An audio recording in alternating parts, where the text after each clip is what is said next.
So how does it feel to do something other than the Yukon? Oh my God, so nice. Got kind of lucky too. The first half of this run was the last part of the Yukon, and it was in the dark, so I technically missed out on the last little bit of it there as well. But it was so fun going through Caltag and heading up this way and just winding through the trees, and it was awesome. Was the moon out for you? The moon was out. It was gorgeous. The dogs were loving it too. Like, I've never had such a fast. I mean, the trail is really, really nice right now. But I've never had such a fast time from down there up to here. You know, there's a lot of climbing, and the moguls and the dogs, they were just like head down and just like, yeah, we're in the trees. There's something here. So yeah, it was an awesome run. It was really good. It was by like 2 hours, our longest run of the race. It took us, it was a 9-hour run to get here, which is longer than I wanted to go, but it's also the point in the race where I need to start doing that kind of thing. So it's the, part of a move. Did that give you a mental boost too, to finally hit some woods? Oh yeah, totally. And that was, half of it for the dogs. For them, it was being in the woods, and then also like them feeling my energy too. I was just having a blast and taking videos with my phone and looking around and ski poling some, but then they were going so fast I didn't need to. And it was just, yeah, no, it was great. You said you camped here twice before? Yeah, my rookie year in 18, and then the following year in 19, and then I haven't been to this little cabin since. I don't think, just the way I'm always just kind of playing each run and each day, and I mean, I know it's always available to stop here, but the previous years it's just worked out where I haven't. And couple of days ago, looking at what I thought 2 days later would bring, I was not going to be here, but here we are, and saw some little spot. Sun's coming up, and cabin's already warm. It's going to be a great little nap. You mentioned making a little run here. What? Tell me about that. Just like the longer run, or are you making a move? Well, yeah. So the move started back coming off of my 8. So I did a 4-hour run off of my 8 into Grayling. You can correct me if I'm wrong. Checkpoints are getting fuzzy now. And then I just took a 2-hour there. With the idea being that 4-hour run didn't take anything out of the dogs, so it was just a way to get another meal in them. And then stagger off of Paige. I wasn't trying to catch Jesse, but I wanted to get half a move ahead of Paige, which in order to do that is going to it'll work out by the time we get to the coast here, so one more run. So by taking that 2-hour there, then I passed her by about 3 hours where she was camped, and we've been leapfrogging 3 runs now since. But I'm sure she's going to do the run to the coast here in 2 runs, and I'm, now 4.5 hours into that, so I'll be able to go all the way leaving here. So she'll probably here in 2 hours, she'll go by, camp, and then once I leapfrog her for the last time, make it into that next checkpoint, then until she shows up, that's how much I have gained on her. So that was the move, was trying to get, of course, get closer to Jesse too, but we'll see what happens there. How are you feeling about where you are right now? Great. I mean, yeah, like it's another Iditarod where it's almost over. Where, we'll see what happens. Right now we're in second. It's unlikely we'll gain a spot, but anything can happen. We might lose a spot, or who knows, anything can happen. But also there's some gap. Now there's a couple teams coming up on us, but there's still some space. Like, I think the 3 of us are relatively comfortable, which is a really good feeling, to not just be super stressed, because now it is to the point where it is racing who's around you now that it's almost over, and not just, early on it's all about just running the dogs, and now it's a little bit more of racing people, and it's nice when there's one person in front of you and one person behind you, and it's somewhat spread out. It's not as stressful. It's nice. Anything you want to talk about we haven't talked about? you know, when I'm standing on the sled, I think of things like, oh, that'd be a fun little story. And, oh, this, you know, like the 9-hour run into here, I had a lot of time to think. And now I'm dumbfounded. I don't know. Tired, probably. Right? Yep. Yep. How does all that math you just did confused me? How do you do that when you're tired like that? How do you figure out these moves so far in advance when I know you're not getting much sleep? Well, that's why I got that little cheat sheet on my hanging off my handlebar bag there. So that helps a little bit. So I can like look down and try to figure out, you know, because I'll come up with something and then a few minutes later I'll be like, oh no, that's not going to work, or oh no, then there's this. And the big problem with the move I made is it cycled me onto which is what I had to do to get ahead. But it cycled me on to day runs. So yesterday, and I got lucky on the Yukon yesterday with a cool breeze coming from the front. So it was only like a 8-mile-an-hour breeze coming straight at us, and then we're putzing at 8 miles an hour this way, and dogs sweat through their tongues, so that tongue hanging out, and it was actually, for the first time of the whole race, it was actually like kind of chilly, like on the bare hands. Like, I mean, I'd go hours just with hanging on the handlebars like this, but not yesterday in the heat of the day. It was like, ooh. So it kept them cool, and I got really lucky. But here we are, second day of this move cycle, and it'll be,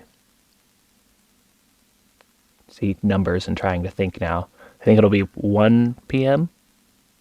when we take off, like right at the, that's when you should be stopping, not getting off the straw. However, there's that, just looking at my breath, the moisture in the air, it's got that, again, that same nip on their tongues. And it's always just with breeze a little bit cooler towards the coast, even in the heat of the day, compared to coming down the Yukon if you don't have a breeze. So I think we'll be all right. And also the heat of this far into the race, the heat of the day isn't as bad as early on. Early on, the dogs are so energetic and they're pulling so hard and trying to go faster and trying to pull more, that it's easy for them to overexert themselves in the heat of the day, versus now they're just on such cruise control. Like, we're going at our speed. If you're going slower, you didn't manage your run rest properly.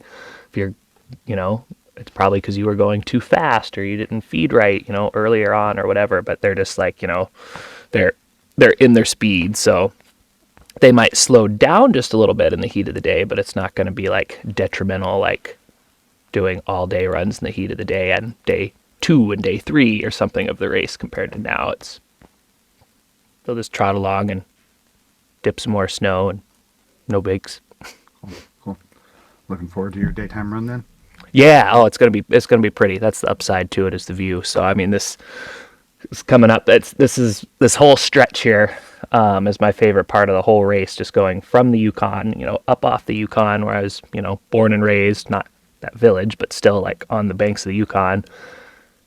And yes, we do a camp in the middle like we're doing, but it's still, in theory, one run because it's between 2 checkpoints, and then you're to the coast. And it's just this really cool, like, Yukon, complete interior, and then up just a little bit, but not that bad, and then just no trees and sea ice. It's like, wow, really cool. So yeah, and to be able to see it, it's gonna be a pretty run.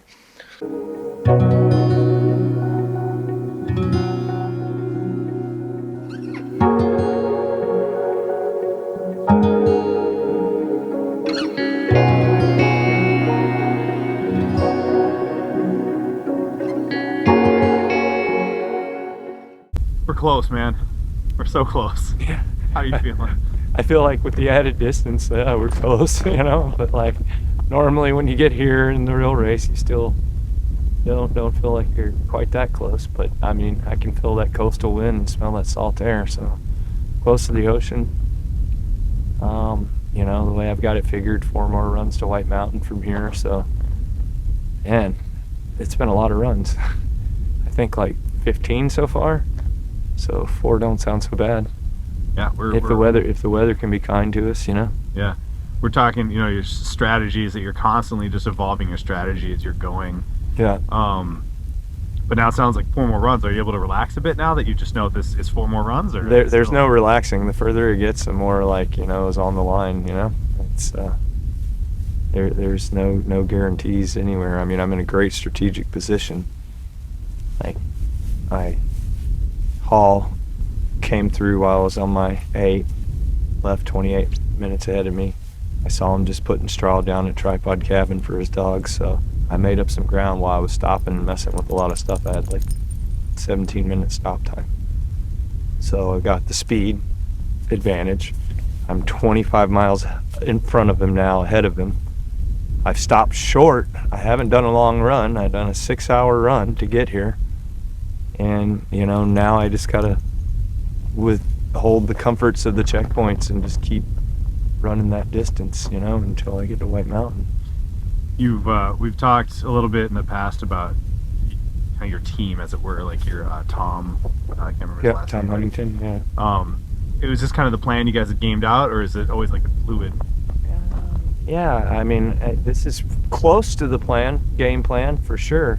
The game plan was to like not make any big moves or big pushes. Use my 60-mile runs to my advantage. I feel like my team's really good at doing 60-mile runs. I do a lot of them in training. I did a lot of 70-mile runs this year. They were really tough 70-milers. So I was prepared for if I have to put on the extra push. But, I didn't want to ever diminish the speed. And here, I have 9-mile-an-hour speed still, which is awesome. Yeah, you've been consistently pretty fast on this race. And I know you were hauling dogs.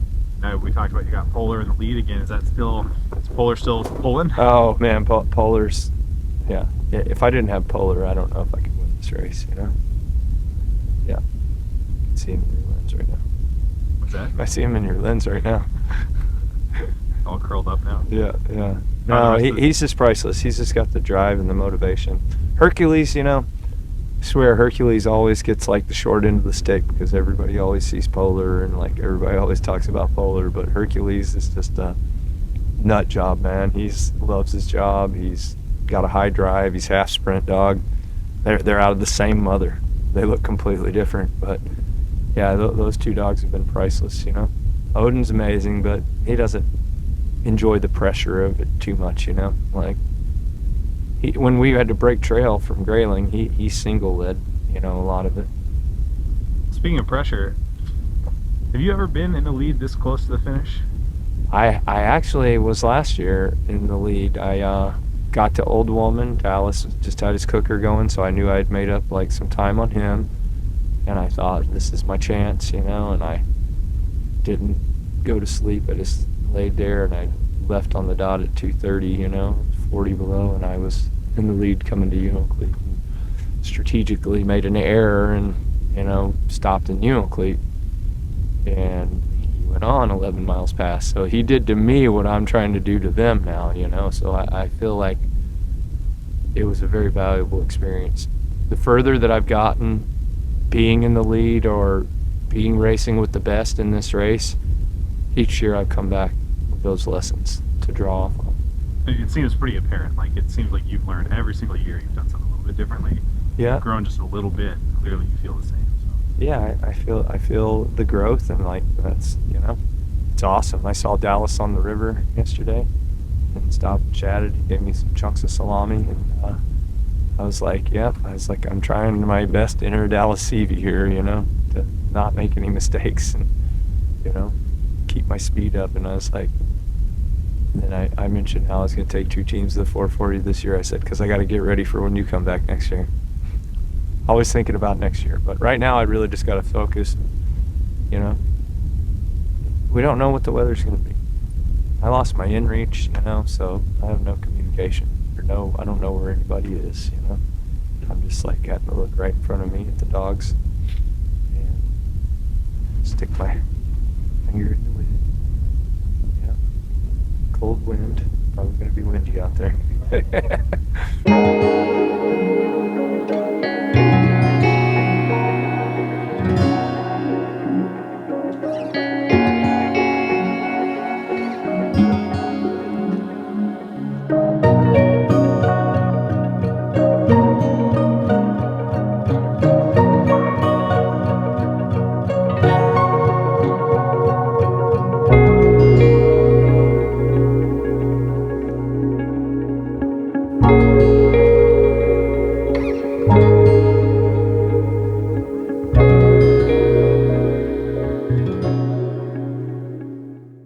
Oh man, pretty fun.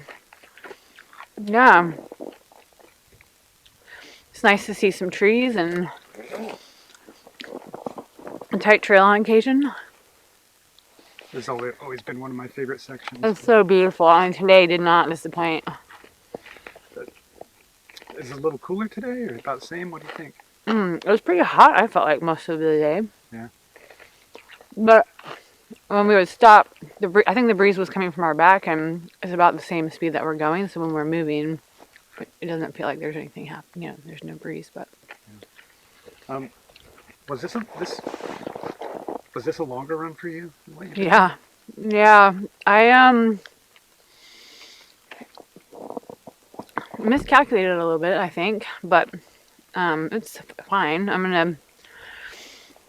was gonna go to Old Woman and then just do 2 runs to Laclede and then go over to Shaktoolik because I have a couple dogs that have that aren't feeling 100%. They got a little bug, but then everyone was moving so nicely and it was so beautiful out, and I was like, oh, we should just keep going. And but I got the numbers wrong of how far this spot is before we go to the next one, so it ended up being a much longer run than I had anticipated, but it's totally well within their means. But just because there was a couple dogs that aren't feeling 100%, but hopefully I'm making some dinner from them now, so hopefully they're kind of, I think, on the tail end of the stomach bug, and so I'm hoping that they snacked along the trail really well, and so I'm hoping we turn the corner and they're gonna eat everything, and we're gonna power over to Shaktoolik later. For dogs with the bug, you're still sitting in a pretty good spot, I think. What do you think about where you're sitting right now? Well, specifically, the spot is really beautiful. And we'll be here for 5 hours, so it's a good thing. Like 4 or 5 hours, so it's a good thing it is. But yeah, I mean, they're, I think the fun thing about dogs, or sled dogs in particular, is that they're so resilient and so adaptable, and they never have a bad day. They always show up and give 120%, and you just learn so much from them when, you think you're having something going on, and you just look at them and realize that you can have a different attitude, and it turns out differently. Back at the tripod, I was talking to Matt, and he was telling me this sort of complicated to me, rest and run math that he had worked out to hopefully eke a little bit of a lead over you. Over me? Over you, I think. I think he already has a lead. Wow, I'm interested in his complicated math, because I think it's hard with this leapfrogging. Okay, so go ahead, keep going. He was talking about the leapfrogging. Yeah, it's hard to know. And then he sort of told me he had this complicated, I didn't understand it all. Yeah. And when you started doing this run, I was thinking, normally you're a bit conservative. Oh, yeah. And you stick to your schedule. Yeah. I was wondering, maybe she's pushing it like Matt is and changing things up. Well, yeah, so I've always been conservative. I've only ever gone past the Old Woman one time ever from Caltech, and that was my rookie year. And I carried a straw all the way to Clayton. And I was like, wow, that was fun. But I probably rested 8 or 10 hours or something in Caltech just because it was my rookie year, and I was just kind of bopping along. And so, yeah, a couple of times I've been wanting to pull the reins in and say, just go with a conservative move. That's your thing. It works. You're happy with it. You don't freak out. And then I had to remind myself that I showed up this year to, show this dog team what they're made of. And so I kind of had to, definitely go outside my comfort zone for this run for sure. But got some dreaming happening already. But also then, it was a 9.5 hour run. And then I remembered, well, they've done that in the Copper Basin, they've done that in the Cusco, and they've done, so it's not like it's not out of their wheelhouse. It just feels like a lot at the end of I've never been able to do or felt like I could do a long run at the end of this race. Do you think you have any more runs like this, or I have no idea. Yeah. See how this one plays out. I mean, I think I don't want to tell you what I'm gonna do. But what'd Matt say? What's his plan? Then I'll tell you what I'm gonna do. It's all above my head. That's funny that we think that he thinks he's confused, because I feel like, well, who knows what Jesse's doing, but I feel like he's definitely in the driver's seat. But although he took it, I mean, Matt showing up there not long after him, and so maybe, I don't know, like he may be staying in Unocleat, or who knows.